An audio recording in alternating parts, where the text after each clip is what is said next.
Assalamualaikum dan selamat sejahtera murid-murid. Okey, bertemu lagi kita dalam PDPR, Pendidikan Sains Sosial dan Alam Sekitar KSSRPK tahun 4. Tajuk kita pada hari ini ialah Punca Pencemaran Air.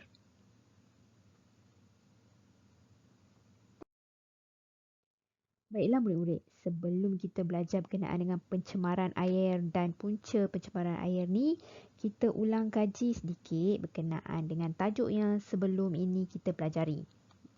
Dalam tajuk air ni.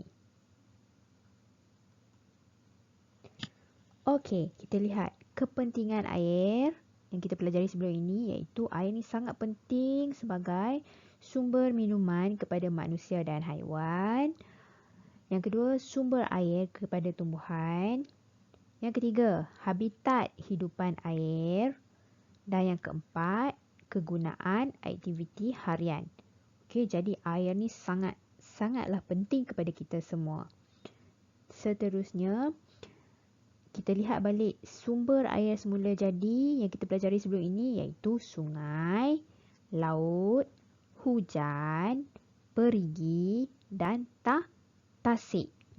Okey, ini yang kita pelajari sebelum ini. Jom kita lihat tajuk hari ini. Baiklah murid-murid, sebelum kita lihat punca pencemaran air, kita lihat dulu apa itu pencemaran air. Okey, pencemaran air ialah perubahan yang berlaku kepada air dari segi kandungan atau warna serta sifat-sifat kimia. Okey, dalam bahasa mudahnya cikgu terangkan kepada awak, pencemaran air ni ialah apabila air sungai ke, air tasik ke, air laut ke, okey, berubah dari segi kandungan air tu dan warna dia pun berubah. Okey, serta sifat kimia, maksudnya ada bahan-bahan kimia yang tak sepatutnya dalam air yang bahaya kepada kita ada dalam air tu. Okey. Selalunya air yang tercemar ni dia akan berubah dari segi warna. Warna dia akan menjadi keruh, jadi hitam dan gelap. Okey. Dalam air tu ada bahan-bahan kimia yang berbahaya seperti plumbum. Okey. Itulah pencemaran air. Okey murid-murid. Sekarang kita lihat bahagian kiri dan kanan ini apa yang ada dalamnya. Okey, kita lihat dulu bahagian kiri ni. Bahagian kiri ni menunjukkan air bersih. Mari kita lihat gambar air bersih. Okey, ini adalah gambaran air bersih. Ini air laut yang kelihatan berwarna biru, tiada sampah sarap, tiada tumpahan minyak. Okey, jernih saja. Okey, ini menunjukkan air bersih. Ini air sungai yang bersih. Okey.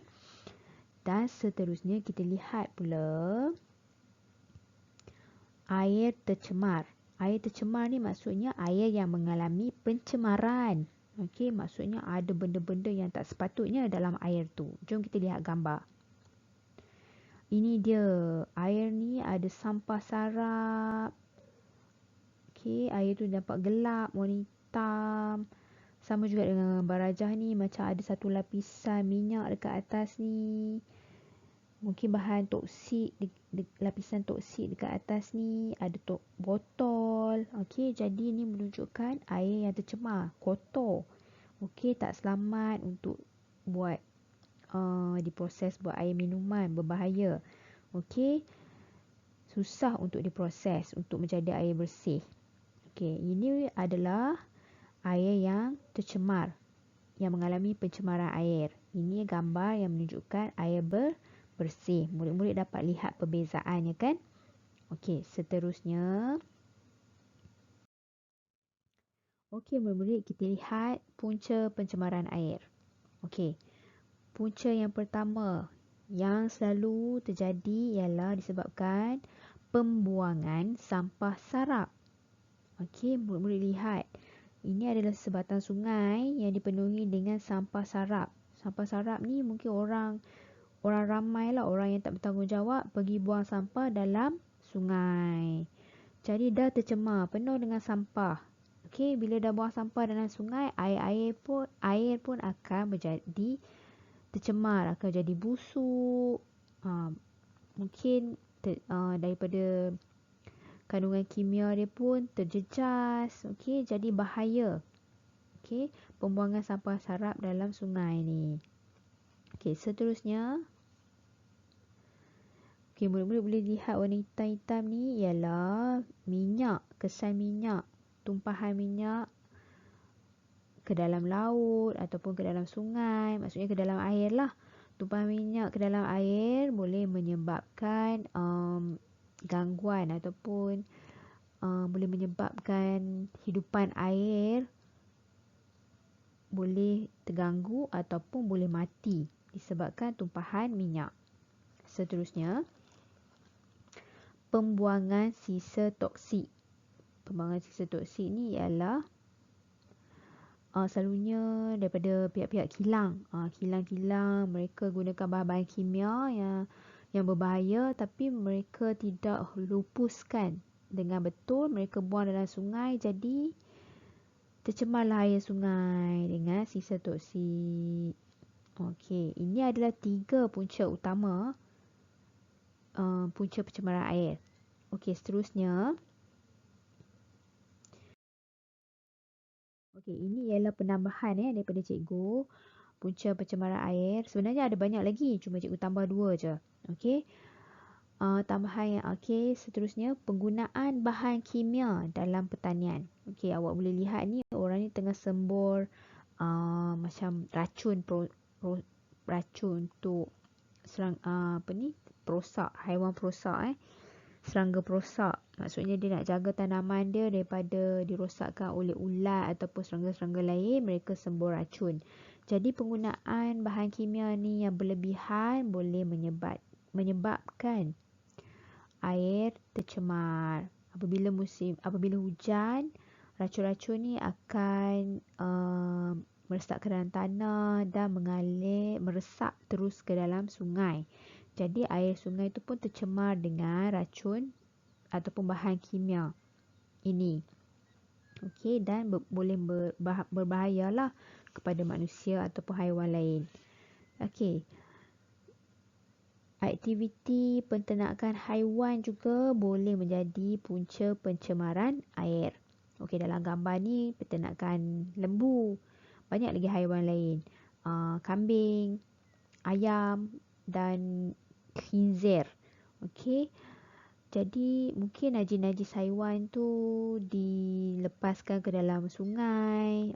Jadi menyebabkan air sungai tercemar dengan najis-najis tu. Kan mungkin berbau busuk dan kandungan air tu pun berbahaya. Okey. Okey murid-murid. Ini adalah secara kesimpulannya 5 punca pencemaran air. Okey. Kita ulang semula. Punca pencemaran air yang paling utama yang selalu berlaku ialah pembuangan sampah sarap. Okey. Jadi kita sebagai rakyat yang bertanggungjawab, jangan buang sampah dalam air sungai, air laut, semua sumber air semua jadi. Jangan buang sampah sarap di merata tempat. Buang sampah sarap ke dalam tong sampah. Okey, kedua, tumpahan minyak boleh menyebabkan pencemaran air. Okey. Ketiga, pembuangan sisa toksik juga boleh menyebabkan pencemaran air. Seterusnya, penggunaan bahan kimia dalam pertanian yang tidak terkawal, maksudnya yang berlebihan boleh menyebabkan pencemaran air. Seterusnya, yang kelima, aktiviti penternakan haiwan juga boleh menyebabkan punca pencemaran air. Okey, jadi inilah 5 punca pencemaran air yang awak perlu tahu. Okey, jadi tugasan awak ialah menyalin nota dalam bentuk carta ini ke dalam buku nota sains awak. Okey, awak hanya perlu salin bulat-bulat carta ini sahaja, gambar-gambar tak perlu salin. Okey, gambar ni untuk rujukan awak sahaja. Okey. Okey, cikgu harap murid-murid dapat faham berkenaan dengan tajuk punca pencemaran air dan dapat buat tugasan. Okey, terima kasih dan jumpa lagi. Bye.